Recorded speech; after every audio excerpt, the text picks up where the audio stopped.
AI could wipe out half of all entry-level white-collar jobs. College graduates are going to have a very difficult time. It's going to break the entire economic model for good and for bad. U.S. government, 317,000 jobs. Amazon, 30,000 jobs. Microsoft, Ford, Starbucks. Marketers, coders, designers, lawyers, accountants, call center workers, you name it. That is the future we could see if we don't become aware of this problem now. Where will all these people go? You either merge with the machines or you reject the machines. The AI job apocalypse is real. So this morning at breakfast, my son, he's almost 15 years old, he said, "Dad, should I go to college?" It's kind of a normal discussion that parents have with their kids. Like, what do you want to be? What kind of career do you want? What do you want to study? What are you interested in? What do you want to be successful at? But my answer was totally different because I said, doesn't really matter. And then he just froze because that wasn't really the answer that you're supposed to give your kids. It completely shocked him. You're supposed to say, go be a doctor, a lawyer, an engineer, a coder, an entrepreneur. You're supposed to point them towards something stable, something secure, something that still makes sense in the world that they're growing up into. But here's the truth.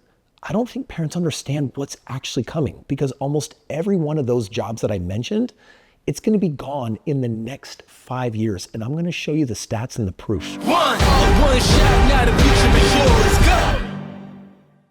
You see, we're living through one of the biggest economic shifts in modern history. And most people, they're still acting like the old rules apply. It's a little bit like the ostrich putting its head in the sand, waving its big, fat, meaty part out.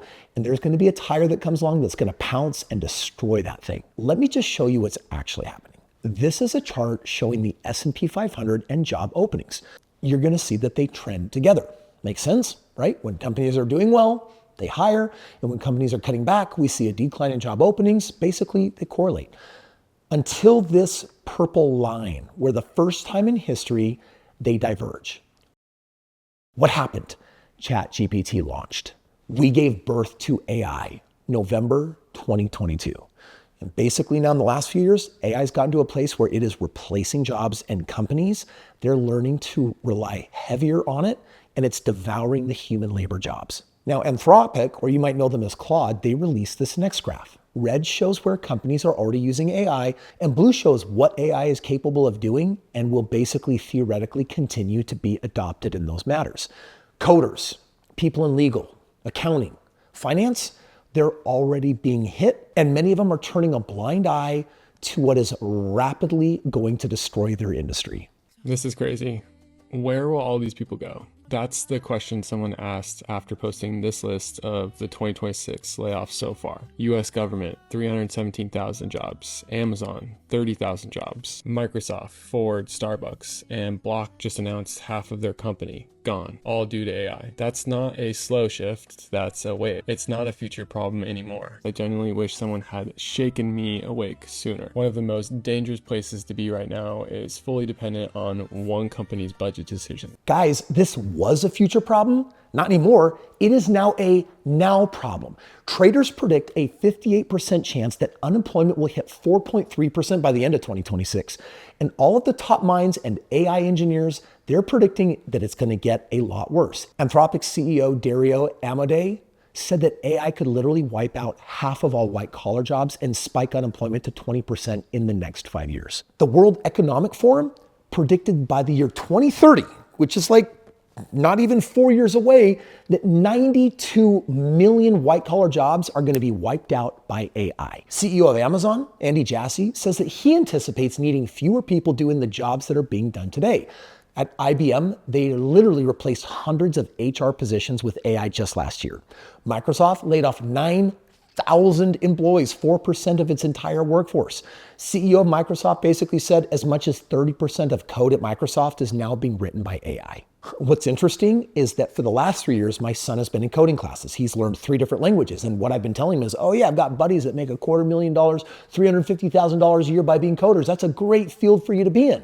Now, all of a sudden, my story has changed. And I said, son, if you want to code, code for fun, or you've got to own the AI that does this, or you're going to be owned. In fact, anyone that has a job in that industry, they're not going to have one. Millions of white-collar workers are going to lose their jobs in the next 12 to 18 months due to AI. AI is now able to do the work of a very, very smart human in minutes or even seconds. Marketers, coders, designers, lawyers, accountants, call center workers, you name it. College graduates are going to have a very difficult time. The AI job apocalypse is real, and it's underway right now. So this is obviously some pretty heavy stuff. A lot of people, they're nervous right now. And my intention isn't to stoke the fire, but also we'd be stupid to not acknowledge that there is a massive reason for a concern. This isn't 10 or 15 years out, this is now. And so the real question is, how are you preparing for the future knowing this is taking place, not turning a blind eye to it? That's what we're talking about in this video. Everything we've talked about is based on scarcity of knowledge. Why do lawyers get paid a lot? Scarcity of knowledge. So either scarcity of knowledge, scarcity of capital, those two things. What you've created is infinite knowledge. Right? Knowledge is now worth zero. Not people that can't see it yet, but it's going to be worth zero. But this is happening really fast. It's going to break the entire economic model for good and for bad. You can either have the choice, and society will take the two paths.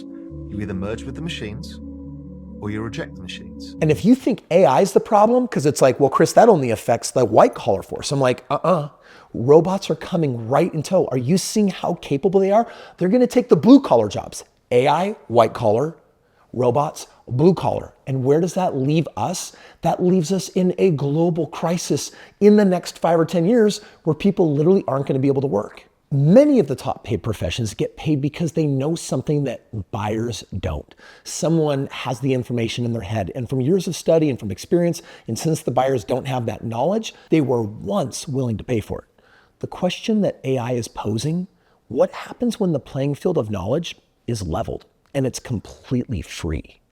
AI could wipe out half of all entry-level white-collar jobs and spike unemployment to 10 to 20% in the next 1 to 5 years. Yes, That's shocking. That is the future we could see if we don't become aware of this problem now. If we look at entry-level consultants, lawyers, financial professionals, many of kind of the white-collar service industries, a lot of what they do, AI models are already quite good at, and without intervention. And my worry is that it'll be broad and it'll be faster than what we've seen with previous technology. So many careers are built on knowledge. Lawyers, consultants, financial professionals, graphic designers, developers who wrote code, anything basically built around analyzing, thinking, and creating. Pretty much anything that needs a bachelor's degree, right? So what do we do with this information? Well, if you're young and you're headed into college, think twice, maybe think more than twice, because studying to become a developer, you got to rethink that strategy now. Accounting, it's out too. And not every company is adopting AI as quickly as others, so there's going to be a little bit of lag, a little bit of time, but not much. And it really begs the question, are there any jobs that are actually safe? There are 5 jobs AI won't replace by 2030, and I bet your job isn't on this list. Number 5, policymakers. They use values, judgments, and context. AI can't match that.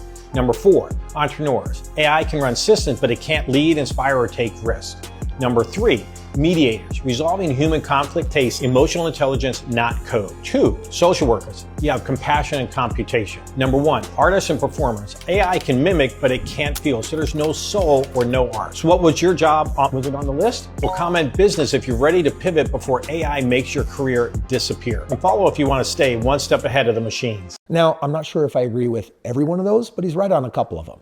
The one I want to speak to, however, is entrepreneurs. You see, most people are going to get hit by the wave of AI if you haven't already, because you're thinking like workers trading time for money. But entrepreneurs, they've got a massive advantage. They think in terms of leverage, systems, and speed.